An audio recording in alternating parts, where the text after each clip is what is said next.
Shalom, selamat pagi saudara-saudaraku yang terkasih di dalam Kristus. Kembali kita akan merenungi firman Tuhan. Namun sebelumnya, mari kita satu dalam doa. Bapa kami yang bertakhta di dalam kerajaan surga, terima kasih untuk pagi ini, di mana kami masih boleh bangun dengan tubuh yang diberkati Engkau. Dan terima kasih juga buat kesempatan yang indah bagi kami untuk kembali membaca dan merenungi firman-Mu.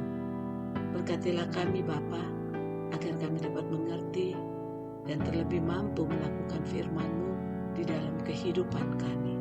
Terima kasih Bapa, hanya di dalam nama anak-Mu Tuhan Yesus Kristus kami berdoa dan mengucap syukur. Amin. Saudara-saudaraku yang terkasih, renungan kita hari ini saya beri judul Kekuasaan Allah itu kekal, yang terambil dari kitab Daniel 7 ayat 14, demikian bunyinya. Lalu diberikan kepadanya kekuasaan dan kemuliaan dan kekuasaan sebagai raja, maka orang-orang dari segala bangsa, suku bangsa dan bahasa mengabdi kepadanya. Kekuasaannya ialah kekuasaan yang kekal, yang tidak akan lenyap, dan kerajaannya ialah kerajaan yang tidak akan musnah. Demikianlah firman Tuhan pagi hari ini. Saudara-saudaraku yang terkasih di dalam Kristus, sejarah mencatat bahwa raja yang paling lama berkuasa di dunia adalah Sobhuza kedua dari Swaziland, yaitu kerajaan Eswatini yang terletak di antara Afrika Selatan dan Mozambik. Dia berkuasa selama 82 tahun, yaitu dari tahun 1899 sampai 1982. Kemudian disusul oleh Raja Prancis, yaitu Louis ke-14 selama 72 tahun. Sedangkan pemimpin bangsa non-monarki atau kerajaan yang paling lama di sepanjang sejarah dunia adalah Fidel Castro dari Kuba. Ia memerintah selama 52 tahun. Kemudian Kim Il-sung dari Korea Utara, yaitu selama 45 tahun.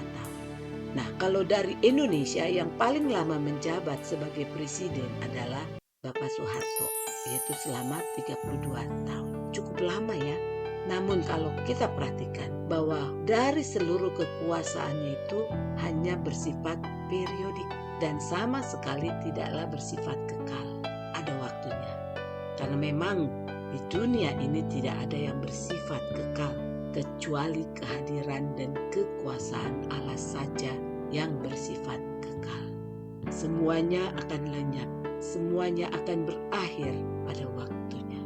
Saudara-saudaraku, firman Tuhan hari ini menceritakan bagaimana Daniel mengalami penglihatan pada masa tahun pertama pemerintahan Belshazzar, Raja Babel. Kita bisa lihat dari ayat yang pertama dari kitab Daniel pasal yang ke-7 ini. Dalam mimpinya tampak keempat angin dari langit dan mengguncangkan laut besar. Juga tampak hadirnya 4 binatang besar yang naik dari dalam laut, dan satu dengan yang lainnya itu berbeda. Kita bisa baca pada ayatnya yang ketiga. Penglihatan itu menunjukkan betapa dunia ini telah penuh dengan kekacauan dan kejahatan. Para penguasa di dunia ini silih berganti dan cenderung menunjukkan ketidaktaatannya kepada Allah. Penguasa jahat nampak seperti berkuasa, namun akhirnya mereka juga takluk dan hancur. Kemudian penglihatan yang dialami Daniel menunjukkan bahwa penguasa jahat itu mendapatkan kesempatan untuk berkuasa hanya sebentar di dunia ini. Keempat binatang itu ternyata tidak dapat bertahan dan akhirnya kekuasaannya kandas. Kehebatan para penguasa itu pun hancur dan kandas di tangan orang lanjut usia. Orang lanjut usia itu melambangkan Allah. Tapi ingat bahwa bukan berarti Allah itu loyo seperti orang tua. Ya saudara-saudaraku, melalui bacaan kita hari ini ada pesan yang kita dapat, yaitu bahwa sehebat-hebatnya kuasa di dunia ini itu sama dengan keloyoan Allah, bahkan ditaklukkan oleh Allah yang dianggap loyo itu. Jadi jangan pernah menganggap remeh dengan kuasa Allah, karena tanpa Dia kita tidak dapat berbuat apa-apa. Daniel dalam penglihatannya melihat apa yang kemudian akan terjadi. Dia melihat kedatangan seorang anak manusia yang diberi mahkota kehormatan, kekuasaan, dan kemuliaan yang kekal. Dan para penguasa dunia itu ternyata tunduk dan harus menyembah hanya kepada Allah dalam rupa anak manusia, yaitu Yesus Kristus. Saudara-saudaraku yang terkasih, kekuasaan Allah itu kekal dan penuh dengan kasih sayang terhadap dunia ini dan dengan segala isinya. Itu terbukti dengan kita sudah menerima hal ini sebagai anugerah dalam karya Tuhan Yesus Kristus, yaitu keselamatan. Pengorbanannya di atas kayu salib, itulah bukti bahwa kita telah menerima anugerah.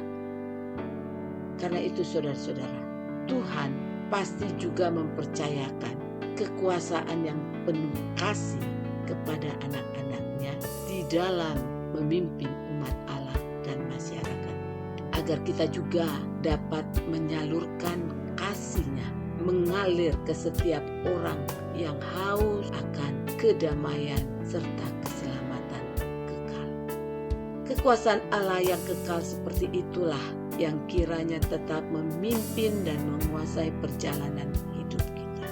Karenanya mari berkaryalah untuk mensejahterakan masyarakat dengan damai sejahtera Allah kepada semua orang. Sebab Allah juga tidak pernah diam terhadap kejahatan yang ada di dunia ini. Cepat atau lambat pasti Ia akan datang dan menaklukkannya. Ingatlah saudara-saudara, bahwa hidup kita pasti akan berakhir. Jadi mumpung kita masih hidup, apakah hidup kita telah berarti bagi orang lain? Apakah hidup kita sudah menjadi berkat bagi orang lain? Ketahuilah bahwa hanya kekuasaan Allah itu yang kekal dan yang akan menghancurkan siapa saja yang berbuat kejahatan. Amin. Mari kita satu dalam doa. Tuhan, terima kasih untuk firman-Mu hari ini yang mengajarkan kami untuk selalu ingat bahwa kekuasaan-Mu itu adalah kekal, sehingga kami boleh sadar bahwa di dalam menjalani hidup ini kami harus dapat menjadi alat untuk menyalurkan kasih-Mu ke sesama kami, sehingga kami dapat menjadi berkat bagi orang lain. Kiranya Engkau memampukan kami Bapa untuk melakukan semuanya itu, dan hanya di dalam nama anak-Mu Tuhan Yesus Kristus kami berdoa dan mengucap syukur. Amin. Selamat pagi, selamat beraktivitas, selamat menjadi berkat bagi orang lain.